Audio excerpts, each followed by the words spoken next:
아멘. 예, 성경 말씀 마태복음 26장 69절에서 75절까지의 말씀입니다. 마태복음 26장 69절에서 75절.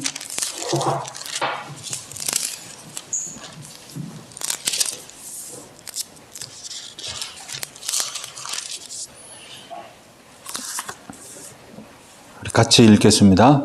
베드로가 바깥들에 앉았더니 한 여종이 나와 이르되 너도 갈릴리 사람 예수와 함께 있었도다 하거늘 베드로가 모든 사람 앞에서 부인하여 이르되 나는 네가 무슨 말을 하는지 알지 못하겠노라 하며 앞문까지 나아가니 다른 여종이 그를 보고 거기 있는 사람들에게 말하되 이 사람은 나사렛 예수와 함께 있었도다 하며 베드로가 맹세하고 또 부인하여 이르되 나는 그 사람을 알지 못하노라 하더라. 조금 후에 곁에 섰던 사람들이 나와 베드로에게 이르되 너도 진실로 그 도당이라 내 말소리가 너를 표명한다 하거늘 그가 저주하며 맹세하여 이르되 나는 그 사람을 알지 못하노라 하니 곧 닭이 울더라.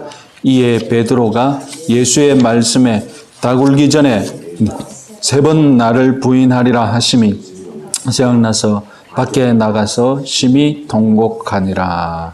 아멘.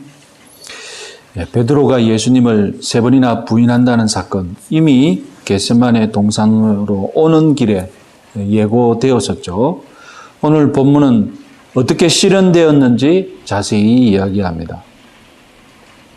예수님이 산헤드린 공회원, 이 유대의 최고 종교 지도자들에게 둘러싸여 있을 때에 베드로는 그 집 바깥들에 여러 종들 사이에 앉아 있었습니다.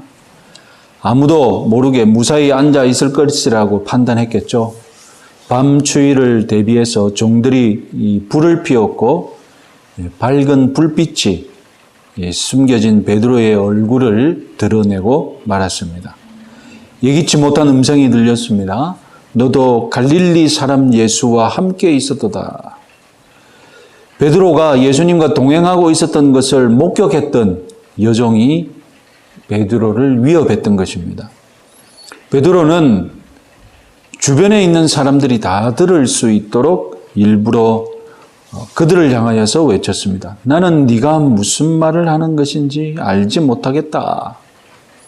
베드로의 발언을 문자적으로 보면 베드로는 예수님을 직접적으로 부인한 것이 아닙니다. 아마 베드로는 무의식적으로 이렇게 답을 했겠습니다. 그러나 베드로는 자신이 예수님과 함께 있는 자란 사실을 부인했습니다. 자신의 정체만 부인한 것이라고 생각했을지는 모르겠지만 결국 자신의 정체를 부인한 것은 예수님과 함께 있었던 자신을 부인한 것이기 때문에 예수님도 부인한 꼴이 되고 맙니다. 지금 이 장소, 이 밝은 바깥들이 위험하다고 판단한 베드로는 어두운 문 쪽으로 향했습니다. 하인들이 없는 공간이었고 여차하면 집 밖으로 나가려는 의도였겠죠. 그런데 또 다른 여종이 서둘러 문 쪽으로 가는 베드로를 유심히 지켜보았고 이번에는 베드로가 아니라 주변 사람들을 향해 소리쳤습니다. 이 사람은 나사렛 예수와 함께 있었도다. 첫 번째 여종은 갈릴리라고 대단히 포괄적으로 말했지만 그런데 두 번째 여종은 나사렛이라고 콕 집어서 말했습니다. 원래 진술이 구체적이면 신빙성이 높아집니다. 그리고 두 번이나 반복되면 사실처럼 들립니다. 베드로 자신을 의심했던 사람들과 여러 사람들에게 확신을 심어주기에 충분했습니다. 순간 베드로의 발이 얼어붙고 말았을 것입니다. 지금 베드로 곁에 서 있는 하인들 중에는 예수님을 체포하는 데 참여했던 체포조원도 있을 수 있거든요. 그래서 이번에는 맹세하고 또 부인하면서 내가 그 사람을 알지 못하노라고 대답했습니다. 첫 번째 부인할 때는 당신이 무슨 말하는지 나는 모르겠다. 이렇게 두루뭉술하게 모른 척했습니다. 그러나 두 번째는 맹세했습니다. 내가 거짓말한다면 내가 하나님으로부터 벌 받겠다. 그리고 첫 번째는 은밀하게 모른 척했다면, 부인한 것이 아니었다면, 두 번째는 정확하게 부인했습니다. 나는 그 사람을 알지 못하노라. 73절에서 베드로는 여기서 도망가면 오히려 의심을 더 살 것이라고 판단했는지 대제사장의 집을 떠나지는 같습니다. 가장 강력한 협박이 들어옵니다. 너도 진실로 그 당이라. 네 말소리가 너를 표명한다. 이번에는 다수의 사람이 진실로 확신까지 담아서 증거까지 제시되었습니다. 유다 사람들은 독특한 갈릴리 사투리를 경멸하고 있었습니다. 갈릴리 사람 베드로는 이전에는 모른 척하거나 맹세하면서 갈릴리 사투리로 너무 많은 말을 한 것이 책잡히고 말았습니다. 모든 분위기가 예수님과 베드로가 한 당이었던 것이 확실한 것으로 굳어져 가고 있습니다. 그래서 이 가장 위협적인 협박에 대처하는 베드로의 방법은 가장 극적으로 부인하는 것입니다. 74절에 저주하며 맹세하여 이르되 나는 그 사람을 알지 못하노라. 베드로는 두 번째로 맹세했습니다. 맹세는 이미 앞서 했기에 더 큰 맹세가 되는 방법은 무엇입니까? 저주까지 덧붙이는 것입니다.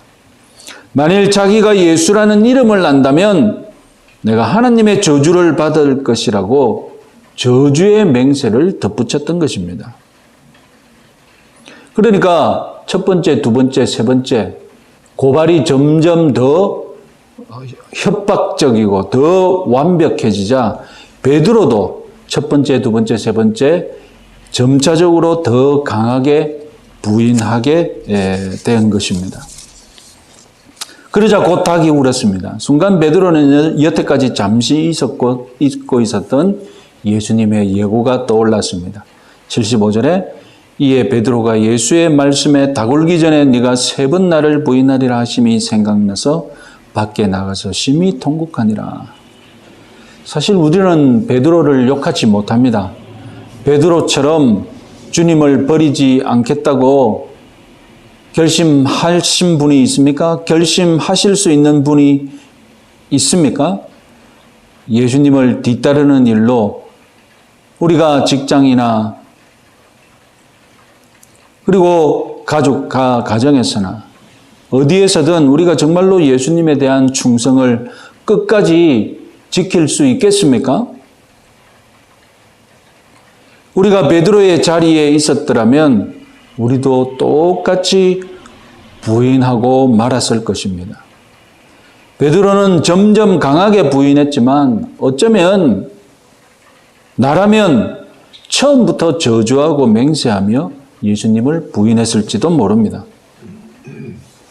결코 예수님을 버리지 않겠다던 베드로. 그러나 정작 예수님이 잡히시자 멀찍이 예수님을 뒤따르면서 그가 앞으로 어떻게 될지를 예고했던 베드로. 결국 예수님을 3번씩이나 부인하고만 베드로. 오늘날 저와 여러분들이 바로 또 다른 베드로가 될 수 있음을 기억하시고 예수님께서 이렇게 배반하고 많은 자신을 부인하고 많은 제자들을 위해서 그리고 저와 여러분들을 위해서 십자가를 지셨음을 묵상하는 그런 하루를 보내시기 바랍니다. 우리 자유롭게